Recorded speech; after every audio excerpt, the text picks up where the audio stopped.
குருவே சரணம். பிரபஞ்ச சக்தி ஆற்றலை போற்றி. சித்தர்கள்,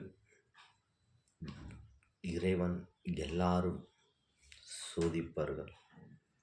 அந்த சோதனையை தாங்கக்கூடிய சக்தி, வலிமை நம்மளுக்கு கொடுப்பார். ஏன் கொடுப்பார் என்றால், நாமல் பக்குவம் அடையணும், நாமல் எல்லாமே தெரிஞ்சு கொள்ளணும், நல்லது கெட்டது எதுன்னு நம்ம பிரித்து பார்க்கணும், நம்ம தெரிஞ்சுக்கணும். அப்படிங்கிறதுக்காகத்தான் இறைவன் நம்மளுக்கு சொல்கிறார். அப்போது இறைவன் தான் நம்மளுக்கு எல்லாமே சொல்லி கொடுப்பார். ஏன்னா அவர் தான் சோதிப்பார். ஆனால் அதே சமயம் சோதனை எதுக்கு கொடுப்பாருன்னா, என் மகன் என்ன பண்ணுறா, எப்படி கொண்டு போகிறா அப்படின்னு அந்த சோதனை கொடுப்பார். ஏன்னா ஒரு தாய்கிட்டையாகட்டும், ஒரு தந்தைகிட்டையாகட்டும் ஒரு விஷயத்தை நம்ம கேட்குறோம். கேட்டதுமே நம்மளுக்கு உடனே அவங்க கொடுக்க மாட்டாங்க. ஏன், எதுக்கு, என்னத்துக்கு அப்படின்னு கேட்டுட்டு அதுக்கப்புறம்தான் அந்த காசாகட்டும், ஒரு விஷயமா, ஒரு ஒரு பொருளையாகட்டும் வாங்கி கொடுப்பாங்க.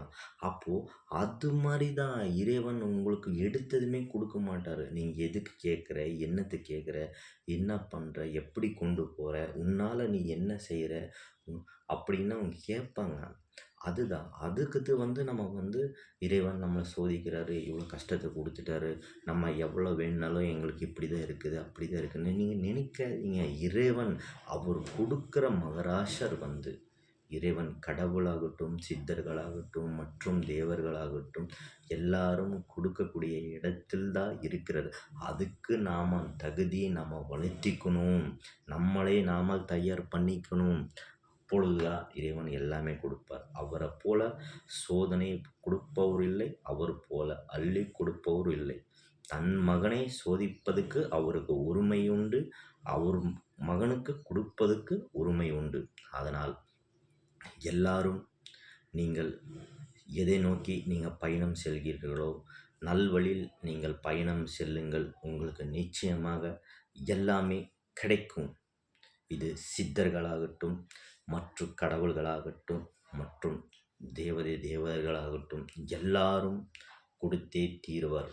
உங்களை நீங்கள் பக்குவப்படுத்திக் கொள்ளுங்கள். உங்கள் மனதில் நல்ல எண்ணத்தோடு செயல்படுங்கள். நான் திருப்பி சொல்லக்கூடிய ஒரே விஷயம் எதுன்னு, எண்ணம் போல் வாழ்க்கை என்பது சாதாரண ஒரு வரி இல்லை. எண்ணம் போல் வாழ்க்கை, உன் வாழ்க்கை உன் கையில் சொல்வார்கள். அது எது என்றால், நாம் எதை நினைக்கிறோமோ அது நடந்தே தீரும்.